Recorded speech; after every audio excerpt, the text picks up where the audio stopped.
அனைவருக்கும் காலை வணக்கம். இரும்பு தோழர்களே, உங்களுக்கு காலை வணக்கம். இந்த இந்த நேற்று சொன்ன சில விஷயங்களை இன்னைக்கு அதை கண்டினியூ பண்ணுறேன். அதாவது சம்மர் டிப்ஸ் அப்படின்னு வச்சுக்கோங்க. இப்போ நேற்று நான் உடலில் ஸ்கின் அலர்ஜி, ஸ்கின் ஊறல், அரிப்பு, அதுக்கெல்லாம் கொஞ்சம் ரெமெடி சொல்லியிருந்தேன். இன்னைக்கு நேற்று இப்போ இன்னைக்கு அதோட சேர்த்து என்ன சொல்கிறேன்னா, ஸ்கின்ல நிறைய பேருக்கு தேமல் வருது. பொதுவாக ஜிம்முக்கு போகிறவங்களுக்கு ஒருத்தருக்கு தேமல் இருந்துச்சுன்னு வைங்க, அது இன்னொருத்தருக்கு இன்ஃபெக்ஷன் ஆகிறதுக்கு நல்ல பாசிபிலிட்டிஸ் இருக்கு. அதனால் நீங்கள் என்ன பண்ணுங்க, ஜிம்முக்கு போகிறவங்க தயவுசெய்து துண்டு கொண்டு போங்க. துண்டு கொண்டு போய் நீங்கள் எந்த எக்ஸசைஸ் பண்ணாலும் துண்டை விரித்து அதன் மேலே படுத்து அது மேலே உட்காந்து எக்ஸசைஸ் செய்யுங்க. முதுகில் கண்டிப்பாக பனியன் போட்டிருங்க. வேர்வை, மற்றவங்களுடைய வேர்வை உங்கள் முதுகில் பட்டுச்சுன்னா கண்டிப்பாக தேமல் வந்துடும். தேமல் வந்துச்சுன்னு வைங்க, முதுகு பூரா ஸ்ப்ரெட் ஆயிரும். அதை அப்புறம் அதை க்யூர் பண்ணுறதுக்கு ரொம்ப கஷ்டம். ஆகவே நான் என்ன சொல்கிறேன்னா, நீங்கள் தேமலை ஜிம்மில் வர வாய்ப்பு இருந்தால் அதை கம்ப்ளீட்டாக டவல் கொண்டு போங்க. உங்கள் மேலே வேர்வை, அடுத்தவங்க வேர்வை படாமல் பார்த்துக்கோங்க. மற்றவங்க செஞ்சாலும் டவலை விரிச்சு செய்யுங்கன்னு இன்ஸ்ட்ரக்ஷன் சொல்லுங்க. ரெண்டாவது, தேமல் உள்ளவங்க உங்கள் வீட்டில் யாராவது இருந்தாங்கன்னா அவங்களுடைய பெட்டை நீங்கள் யூஸ் பண்ணாதீங்க. ஃபார் எக்ஸாம்பிள், அவங்க ஒரு பெட்டில் படுக்கிறாங்க, பெட் ஸ்ப்ரெட் யூஸ் பண்ணுறாங்க, அவங்களுக்குன்னு ஒரு போர்வை யூஸ் பண்ணுறாங்கன்னு வைங்க, அந்த போர்வை, படுக்கை விரிப்பு, மெத்தையெல்லாம் நீங்கள் யூஸ் பண்ணாதீங்க. அதில் ஃபங்கல்ஸ் இருக்கும், பொட்டு பொட்டாக இருக்கும்.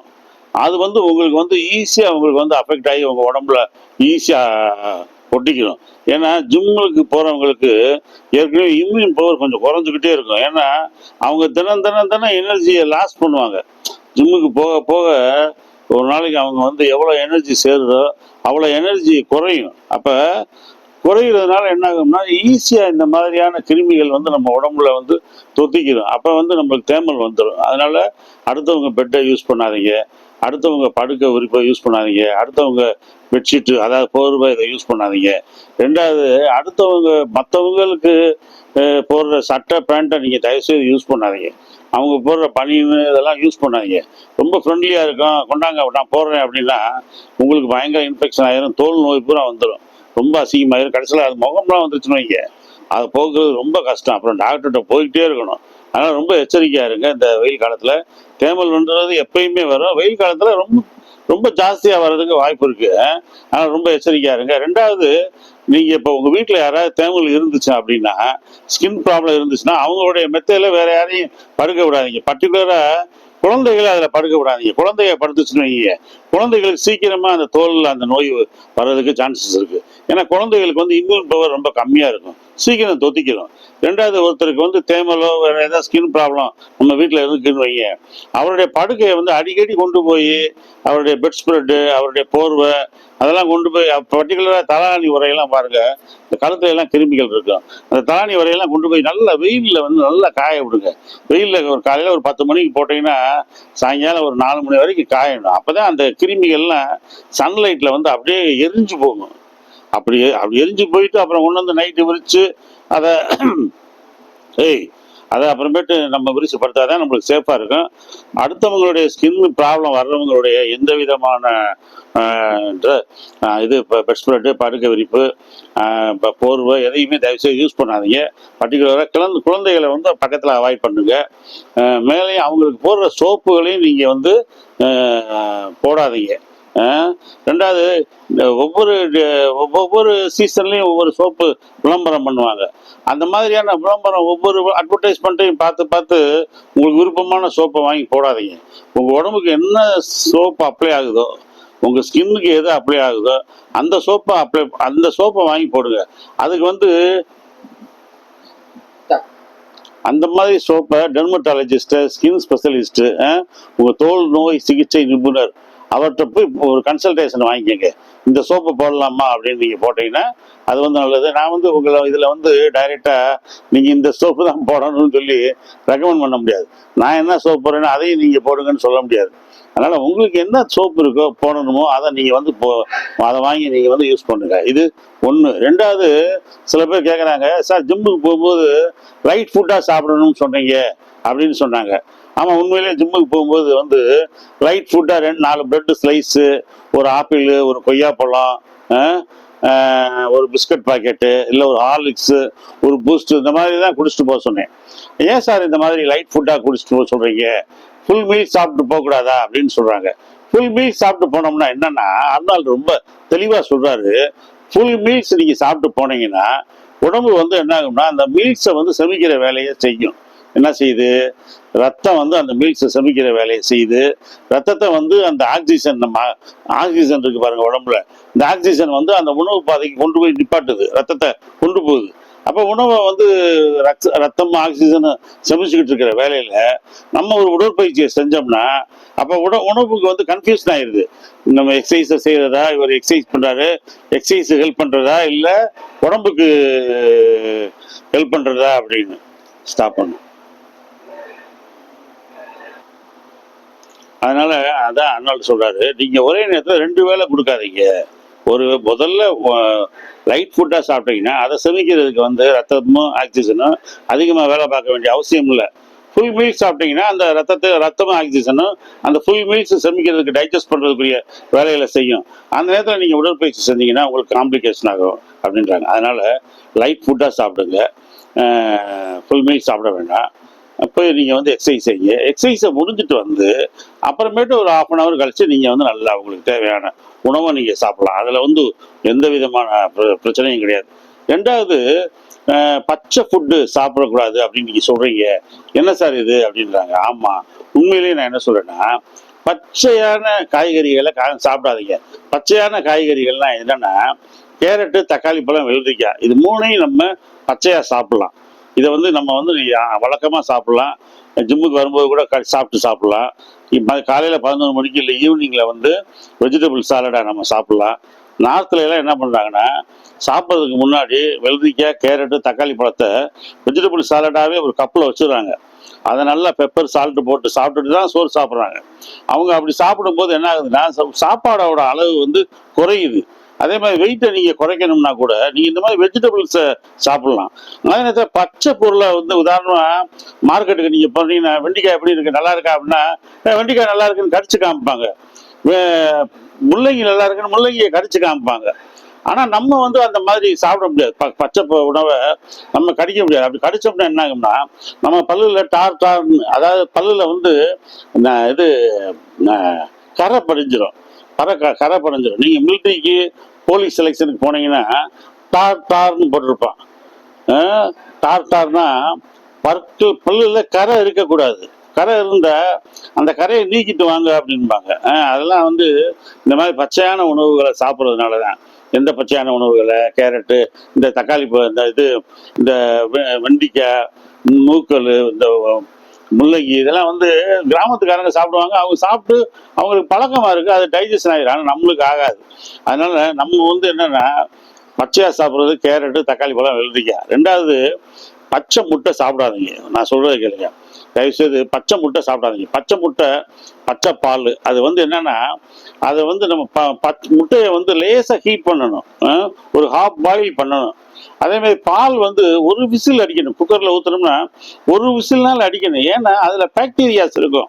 அந்த பாக்டீரியாஸ்லாம் செத்ததுக்கு அப்புறம் தான் நம்ம அதை உணவு நம்ம எடுக்கணும். அப்போ தான் நம்மளுக்கு வந்து சேஃபாக இருக்கும் வயிறுக்கு. அப்படி இல்லையா, பச்சை முட்டை சாப்பிட்றோம், பச்சை பாலை குடிக்கிறோம் அப்படின்னா வயிற்றுல போய் அது தங்கிக்கிட்டே இருக்கும். அந்த கிருமிகள்லாம் தங்கிக்கிட்டே இருக்கும், பாக்டீரியாஸ் எல்லாம் தங்கிக்கிட்டே இருந்து ஒரு நாள் என்ன ஆகும்னா ஸ்டொமக் அப்செட் ஆயிடுச்சுன்னா நம்ம சாப்பிட்ட உணவு பூரா நம்மளை விட்டு வெளியே போயிடும். ஸ்டொமக் அப்செட்டாக நம்ம எவ்வளோ சேர்த்து வச்சோமோ, ஒரு இது பேங்க்ல எவ்வளோ சேர்த்து வச்சுட்டு அதெல்லாம் திருடிட்டு போனால் எப்படி இருக்கும், அது மாதிரி நம்ம சேர்த்து வச்சதெல்லாம் நம்மளை விட்டு வெளியே போயிடும். அதனால பச்சை முட்டை, பச்சை பால்லாம் சாப்பிட்றது எவ்வளோக்கு எவ்வளோ நல்லதோ அவ்வளோக்கு எவ்வளோ கெட்டது. அதனால அந்த காலகட்டத்தை நம்ம தாண்டி வந்துட்டோம். அந்த பச்சை முட்டை, பச்சை பாலெல்லாம் சாப்பிட்றது, பச்சை சுண்டலை சாப்பிட்றது, இந்த பச்சை பயிறு எல்லாம் வந்து உட்காந்து மாடு புண்ணாக்கு திங்கிற மாதிரி உட்காந்து தின்னுக்கிட்டு இருக்க முடியாது. நீங்கள் நல்லா அவிச்சு சாப்பிடுங்க. பச்சை சுண்டல், பச்சை பட்டாணி, பச்சை பாசி பயிறு, அதெல்லாம் தள்ளு வண்டியில் விற்கலாம் பாருங்க. நல்லா அவிச்சிருக்கும். 10 ரூபா 15 ரூபா கொடுத்து ஒரு கப்பு டெய்லி வாங்கி சாப்பிடுங்க. அது ரொம்ப நல்லது.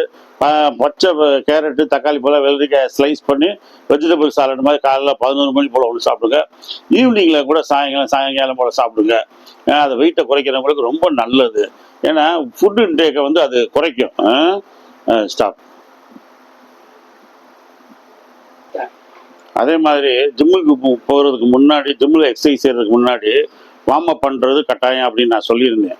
சில பேர் கேட்டாங்க, வார்ம் அப்லாம் நாங்கள் இது வரைக்கும் அப்படி செஞ்சது இல்லையே சார், செய்யலாமா அப்படின்னாங்க. செய்கிறது ரொம்ப நல்லது, அது ஒரு முறையானது அப்படின்றோம். அதை அர்னால்டு மாதிரி அதை கூட என்ன சொல்கிறாங்கன்னா, எதுக்கு அர்னால்டு நான் சொல்கிறேன் அப்படின்னா, அவர் வந்து 7 டைம்ஸ் மிஸ்டர் ஒலிம்பியா வாங்கினவர், 5 டைம்ஸ் மிஸ்டர் யூனிவர்ஸ் வாங்கினவர், வேர்ல்டுலேயே ஒரு பெரிய சாம்பியன், அச்சீவர், ஒரு ஒலிம்பிக் சாம்பியன் பாடி பில்டர். அதுக்காக அவருக்கு வந்து நம்ம ரெகக்னைஸ் பண்ணணும். அதுக்காக கண்ணை மூடிட்டு அவர் செய்கிறதெல்லாம் நம்ம ஃபாலோ பண்ணணும்னு அவசியம் இல்லை.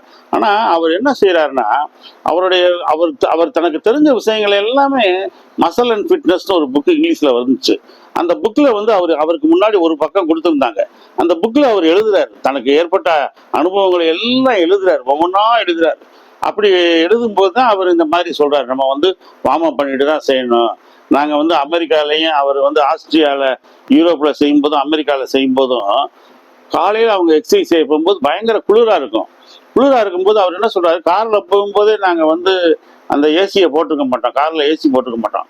அப்போ உடம்பு டெம்பரேச்சராக இருக்கும். ஜிம்முக்குள்ளே போனதுமே கூட ஹீட்டர் இருக்குது பாருங்க ஜிம்மில். அந்த அந்த ஊர்களெல்லாம் குளிர்னால ஹீட்டர் இருக்கும். நம்ம ஊர்களில் ஏசி இருக்கும், அங்கே ஹீட்டர் அவங்க வச்சுருக்கிறதுனால ஹீட்டருக்கு பக்கத்தில் உட்காந்து நாங்கள் எக்ஸசைஸ் செய்வோம், ஹீட்டருக்கு பக்கத்தில் உட்காந்து வார்ம் அப் பண்ணுவோம். அப்புறம் ஹீட்டரு ஜாக்கெட்டுகள்லாம் மேலே போட்டிருப்போம். இப்படி ஜாக்கெட்டுகளை கனமாக போட்டு அது அப்போ நல்லா வார்ம் அப் பண்ணி உடம்பு வேர்த்ததுக்கு அப்புறம் தான் நாங்கள் எக்ஸசைஸே பண்ண முடியும். ஏன்னா இங்கே இந்த குளிர் கிளைமேட்டில் வந்து வார்ம் அப்பே ஆகாது அப்படின்றாரு. பாருங்க எவ்வளோ கஷ்டம்னு. நம்மளுக்கெல்லாம் ஈஸியாக வார்ம் அப் ஆகுது. அதனால நம்ம 5 நிமிஷம் 10 நிமிஷம் வார்ம் அப் பண்ணுறதுனால ஒன்றுமே தப்பு இல்லை. தயவுசெய்து நீங்கள் வார்ம் அப் பண்ணுங்க. ஏன்னா நீங்கள் வார்ம் அப் பண்ணிட்டு செஞ்சீங்கன்னா ரத்தம் உடம்பெல்லாம் போகுது. உடம்பு நம்மளை அது தன்னை எக்ஸசைஸ் பண்ணுறதுக்கு தன்னை தயாராகிக்கிறது. அந்த ஜாயின்ஸில், மூட்டில், இந்த ஷோல்டர்ஸ்லாம் பின்னால் வந்து பெயின் ஆகாமல் இருக்கும். சில பேர் நல்ல பாடி பில்டர் கூட 60 வயசுக்கு மேலே நடக்க முடியல, கம்பு ஊண்டி நடக்கிறேன், பிரச்சனையாக இருக்குது சார் அப்படின்னாங்கன்னா, அதெல்லாம் அவங்க 20 வயசு 40 வயசில் செஞ்ச சில மிஸ்டேக்ஸ்கள் தான் அதுக்கு காரணம். முறையான வார்ம் அப் இருந்தால் அந்த மாதிரியான வலிகள் வராது.